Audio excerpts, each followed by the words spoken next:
A few years ago, a friend of mine, a production manager, invited me to review his performance indicators.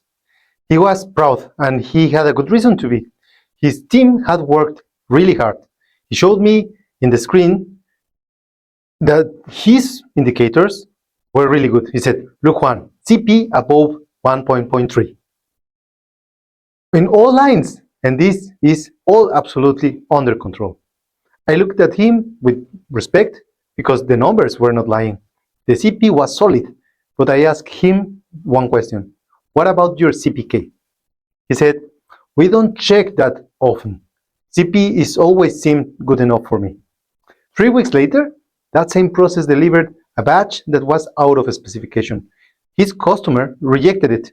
When we sat down to review what happened, we both learned the same lesson. The CP can be excellent, but the process can be slowly moving toward the upper limit for months, millimeter by millimeter, and if you don't notice it, it's because you are not checking the CPK. That day, we understood something that changed the way we think. Trusting only the CP is like looking at the speedometer without looking at the steering wheel.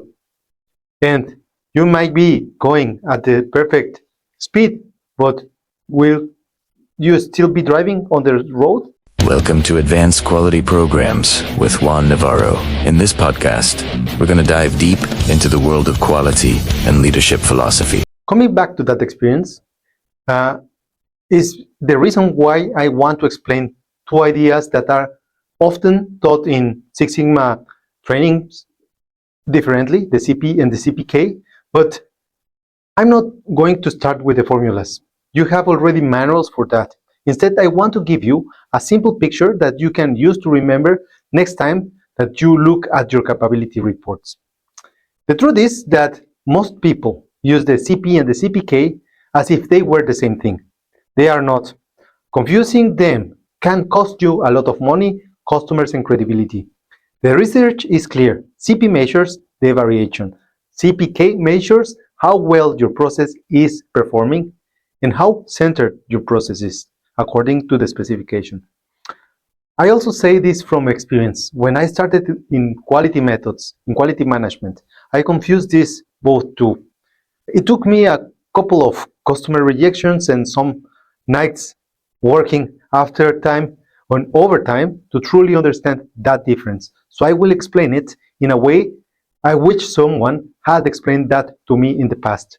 Let's use one garage as an example. You need to imagine your garage door as the customer specification. This range is the result of acceptance by your customer. The door, let's say, is 2.5 meters wide, and one car that is 2 meters wide, it fits on that garage. That leaves 25 centimeters of space on each side. At first glance, everything looks safe. This is what the CP tells you. It answers the question, does the car will fit in the garage? In process terms, CP checks whether the total process variation is smaller than the tolerance. If the car is narrower than the garage door, the CP says there is enough room for you to park your car. That matches the formal definition that CP evaluates the variation compared to the tolerance. It tells you whether the process has enough potential space to operate within those limits. But there is the important thing about the CP that doesn't tell you. The car can be fitting, but is the car positioned to go and drive through your garage door? You might drive very close to the left wall one day, or you can also drive very close to the right wall the next. The car is still in the same width, and the CP, the door size, is not changing. But if your driving skills tend you to one or other side, sooner or later you will hit the wall. That's your ability, your capability, the CPK. CPK asks different questions. Is your process in the right position, or is it drifting toward one of those limits? The research defines the CPK as the measurement of how far the process average is from the closest specification limit. In simple words, it tells you how close you are to the nearest wall. If the process is perfectly centered, the CPK is equal to the Cp. If the process is off-center, even a little bit, CPK becomes lower than the Cp.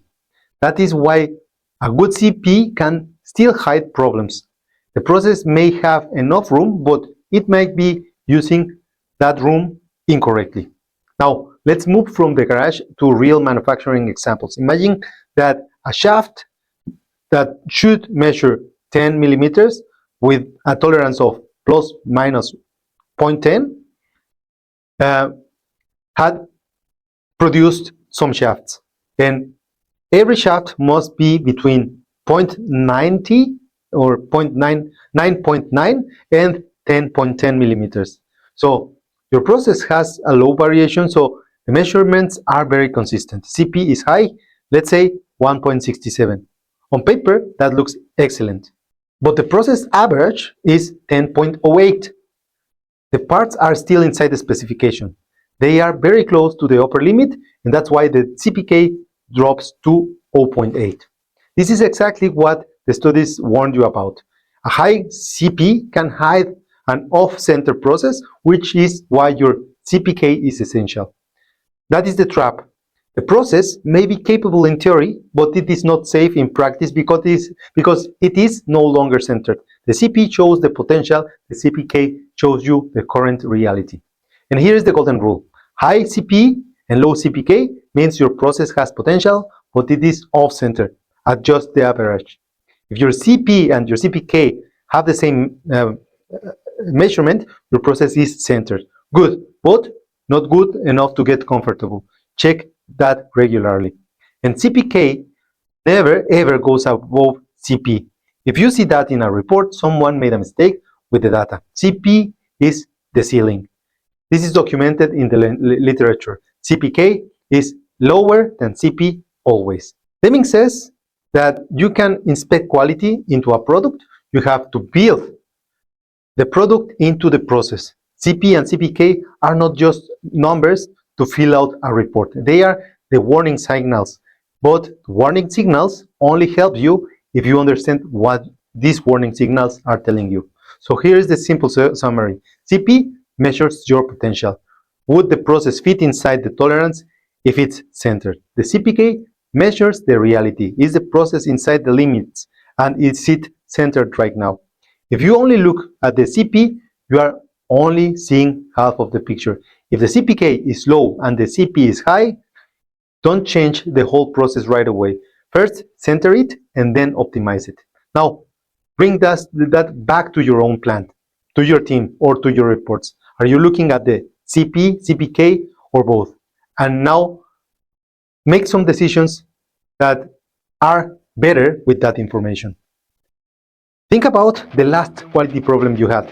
What is truly capability problem in that situation? Was it the process simply drifting away from the center?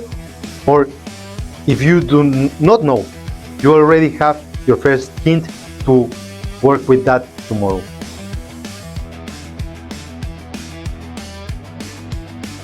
And that's it for today. Thanks everybody for your ratings on my books, The Life Quality Mindset, The Life Quality Projects, The Quality Principles. And if this episode helped you to understand something that had been confusing you for a while, please hit like, subscribe, and share it with a colleague who is only looking at the Cp. That is all for now. Stay excellent, keep improving, and now remember not to be the manager who discovers late that the process was drifting.